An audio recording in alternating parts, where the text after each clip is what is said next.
Effective Communication by Magdalena Lewis. Hello guys, before we get started, I just want to introduce myself very briefly. My name is Magdalena Lewis and I've been an 8th grade US history teacher for 7 years. My bachelor's degree is in general education with an emphasis in ESL students. This degree has served me well as the majority of my student population is Spanish speaking. I think GCU and the degree plan that I am in are preparing me to work at the post-secondary level in education. This video is intended to help both potential and current educators of adult learners communicate more effectively.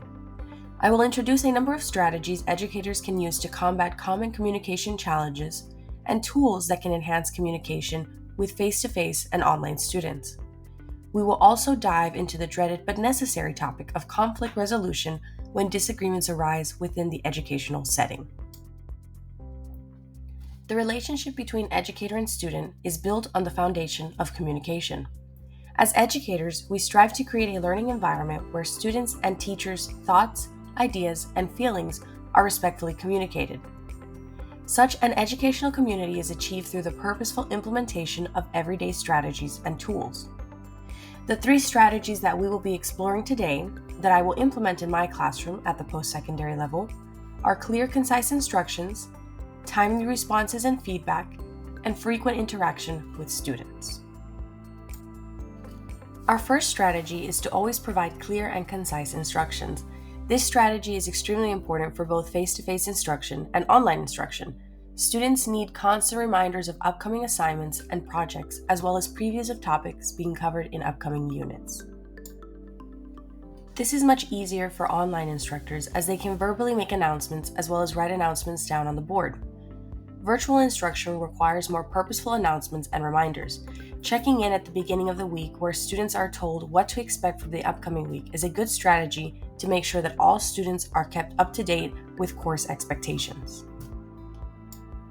The second strategy that I will implement is constant feedback. Responding to students' questions or concerns should be done in a timely fashion. In person, private questions can be addressed after or before class, or even during office hours. If the question pertains to the whole class and is asked openly, then the teacher can address the issue with the whole group. Emails or online messages should be responded to no later than 1 day.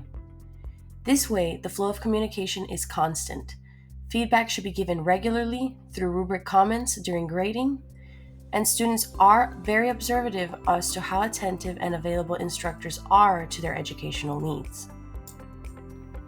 Our third strategy is frequent interaction with students. Interaction with students is crucial. Instructors need to get to know their learners and backgrounds to better individualize instruction. Using icebreaker activities and collaborative assignments are tools that provide educators with individualized knowledge of each student to better meet the needs of everyone in their class. They can also learn what each student hopes to get out of the course to make sure that students meet their personal academic goals.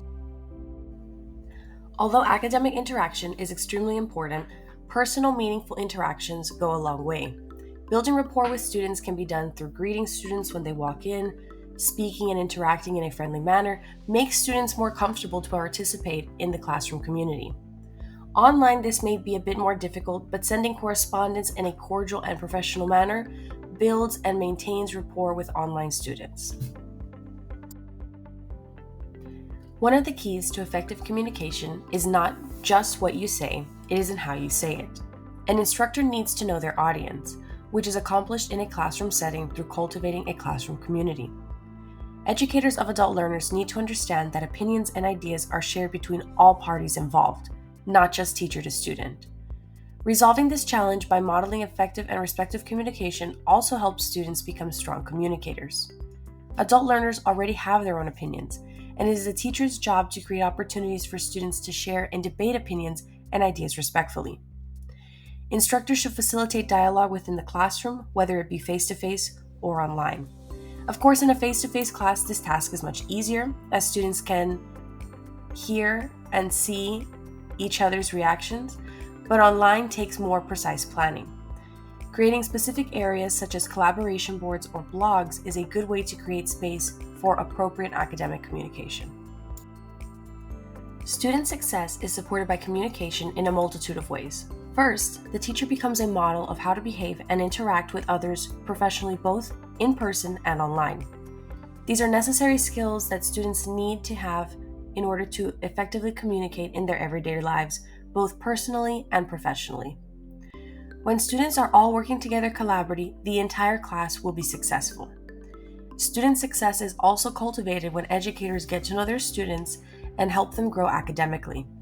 This is why frequent feedback is so important. It must be personalized for each student so that they can achieve the goals they wish to achieve. Conflict and disagreements are bound to arise within an educational setting. It is important when this occurs to de-escalate the situation through respect and communication. If a situation occurs where there is conflict between myself and a student, or the students themselves, the instructor needs to ensure that everyone remains respectful. If the conversation turns hostile, it needs to be addressed immediately. Ways that I would approach conflict with a student would be to offer them a time so that we could address their concerns. This would be either through office hours or Zoom, depending on the course, as well as email and through the school's messenger tool. If the issue is between two students, I would address both students via email to try and resolve the issue, reminding them of the student code of conduct. If the issue persists in either situation and the issue cannot be resolved amongst ourselves, then taking the issue up to administration is the next course of action. Thank you so much for watching the video. I hope that you were able to take something away from this about the importance of communication within the post-secondary level education. Just remember that our learners are adults and expect to be treated as such, and that open, honest, timely, and respectful communication should be the foundation of any academic institution. Once again, thank you.